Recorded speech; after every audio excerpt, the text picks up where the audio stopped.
امام التابعین حضرت سیدنا سعید بن مسیب رحمہ اللہ ارشاد فرماتے ہیں کہ حکیم لقمان علیہ الرحمہ نے اپنے بیٹے کو نصیحت کی کہ جب بھی کوئی مصیبت پہنچے تو اسے اپنے لیے بہتر جان کہ میرے لیے اس میں بھلائی ہے، اسی میں بہتری ہے۔ تو بیٹا کہتا ہے کہ والد صاحب میں نے آپ کی یہ بات تو سن لی ہے اور سمجھ بھی لی ہے، لیکن اس پر ابھی میرا یقین پختہ نہیں ہوا، یعنی مصیبت میں بھلائی کیسے ہو سکتی ہے، مصیبت میں بہتری کیسے ہو سکتی ہے۔ بیٹے کے یقین میں پختگی پیدا کرنے کے لیے دونوں باپ بیٹا اس حوالے سے وقت کے نبی سے رہنمائی حاصل کرنے کے لیے ایک طویل سفر پر روانہ ہوتے ہیں۔ کئی دن رات سفر جاری رکھا، راستے میں ایک ویران جنگل میں داخل ہو گئے۔ شدید گرمی تھی، کھانا پانی بھی راستے میں ختم ہو گیا، خچر بھی تھک چکے تھے اور پیاس کی شدت سے ہانپنے لگے۔ تو دونوں باپ بیٹا خچروں سے نیچے اتر آئے اور پیدل ہی چلنے لگے۔ اب اچانک بہت دور ایک سایہ اور دھواں سا نظر آیا، تو حضرت حکیم لقمان علیہ الرحمہ نے گمان کیا کہ وہاں شاید کوئی آبادی ہے، تو اسی طرف چلنے لگے۔ راستے میں بیٹے کو ٹھوکر لگی اور اس کے پاؤں میں ایک ہڈی اس طرح گھسی کہ پاؤں کے تلوے سے پار ہو کر ظاہر قدم تک نکل آئی۔ اب حضرت حکیم لقمان علیہ الرحمہ کا بیٹا درد کی شدت سے بے ہوش ہو کر زمین پر گر پڑا۔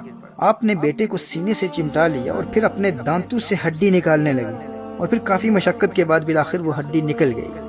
اب حکیم لقمان علیہ الرحمہ کا بیٹا شدید تکلیف میں اپنے والد سے عرض کرتا ہے کہ آپ نے تو فرمایا تھا کہ ہر مصیبت میں بھلائی ہے، ہر مصیبت میں بہتری ہے، لیکن ابو جی آپ دیکھیے کہ میرے درد کی شدت کو دیکھ کر آپ کی آنکھوں میں بھی آنسو آ گئے ہیں۔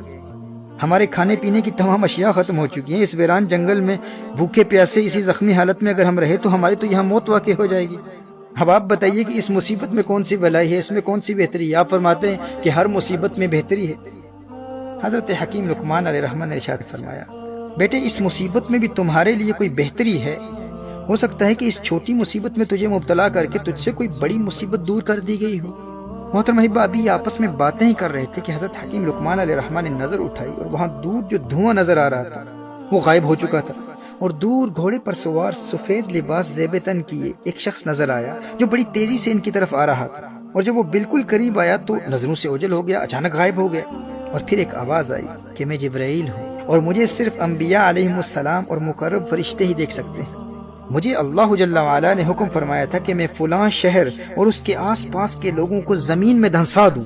مجھے خبر دی گئی تھی کہ تم باپ بیٹا اسی شہر کی طرف آ رہے ہو۔ اللہ جل وعلا نے تمہیں اس شہر میں داخل ہونے سے روکنے کے لیے آپ کے بیٹے کو آزمائش میں مبتلا کیا اور اس کے پاؤں میں ہڈی چبھ گئی، اور اس چھوٹی مصیبت کے ذریعے اس شہر والوں کے ساتھ ہلاک ہونے کی بڑی مصیبت سے اللہ جل وعلا نے تمہیں بچا لیا ہے۔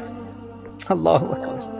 محترم احبہ، پھر حضرت جبریل امین علیہ السلام نے اپنا نورانی ہاتھ اس لڑکے کے پاؤں اور برتنوں پر پھیرا، پاؤں بالکل ٹھیک ہو گیا اور برتن پانی اور کھانے سے بھر گئے، اور پھر دونوں باپ بیٹے کو سواریوں کے ساتھ اٹھایا اور چند ہی لمحوں میں واپس ان کے گھر پہنچا دیا۔ میرے دوستو یاد رکھنا، جب بھی کسی مصیبت میں مبتلا ہو تو ہمارا رویہ یہ ہونا چاہیے کہ یہ مصیبت کسی بڑی مصیبت کو ٹالنے کے لیے آئی ہے، اور اس مصیبت میں ہمارے لیے کوئی بہتری ہے، کیونکہ کچھ مصیبتیں آتی اسی لیے ہیں کہ ہمیں کسی بڑی مصیبت سے بچائیں۔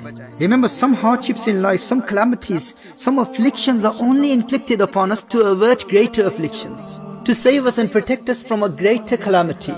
وہ مصیبت دراصل چھوٹی مصیبت ہوتی ہے، لیکن جس بڑی مصیبت کو دور کرنے کے لیے آتی ہے، اب چونکہ وہ بڑی مصیبت ہمیں نظر نہیں آتی، اس لیے ہم اس چھوٹی مصیبت کو بڑی مصیبت سمجھتے ہیں، اور پھر ہم گلے شکوے کرنا شروع کر دیتے ہیں کہ بھائی یہ تکلیف کیوں آئی، یہ پریشانی کیوں آئی، یہ مصیبتیں میرے لیے کیوں ہیں، یہ تکلیفیں میرے لیے کیوں ہیں، آخر میں نے کون سا گناہ کیا ہے۔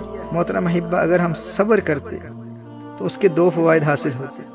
ایک یہ کہ اللہ جل وعلا ہمیں اس آنے والی بڑی مصیبت سے بھی بچا لیتا، اور صبر کی برکت سے یہ چھوٹی مصیبت بھی بالآخر دور ہو جاتی۔ جیسے حضرت جبرائیل علیہ السلام نے ہاتھ پھیرا اور لڑکے کا پاؤں بھی ٹھیک ہو گیا، برتن بھی کھانے اور پانی سے بھر گئے، اور سواریوں سمیت باپ بیٹا عافیت سے گھر پہنچ گئے، اور اس شہر میں عذاب میں مبتلا ہونے والی بڑی مصیبت سے بھی اللہ جل وعلا نے بچا لیا۔ کیوں؟ کیونکہ حضرت لقمان علیہ السلام نے اپنے بیٹے کو صبر کی تلقین کی، کہا کہ بیٹے اس میں بھی کوئی بہتری ہے، اس میں بھی تمہارے لیے کوئی بھلائی ہے، ممکن ہے کہ یہ مصیبت اس لیے آئی ہو تاکہ تجھے کسی بڑی مصیبت سے بچا لے۔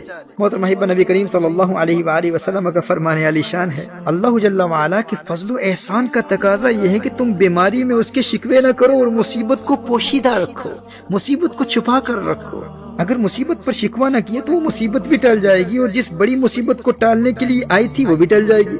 محترم احبہ، اگر ہم مصیبت پر گلے شکوے نہیں کریں گے، if we stop complaining about afflictions and hardships in life, اس کا فائدہ کیا ہوگا؟ وہ مصیبت بھی ٹل جائے گی، اور جس بڑی مصیبت کو ٹالنے کے لیے آئی تھی وہ بڑی مصیبت بھی ٹل جائے گی۔ ایک روایت میں آتا ہے کہ اللہ جل وعلا انسان کو ایک چھوٹی تکلیف دیتا ہے، لیکن بندہ جب اس چھوٹی تکلیف پر شکوہ کرتا ہے تو اللہ جل وعلا اس شکوے کی وجہ سے اس بندے کو بڑی تکلیف میں مبتلا کر دیتا ہے۔ یعنی پہلے وہ تکلیف چھوٹی تھی، لیکن اس نے شکوہ کیا، اس نے گلہ کیا، تو اللہ جل وعلا نے اس شکوے اور گلے کی وجہ سے ایک بڑی مصیبت میں مبتلا کر دیا۔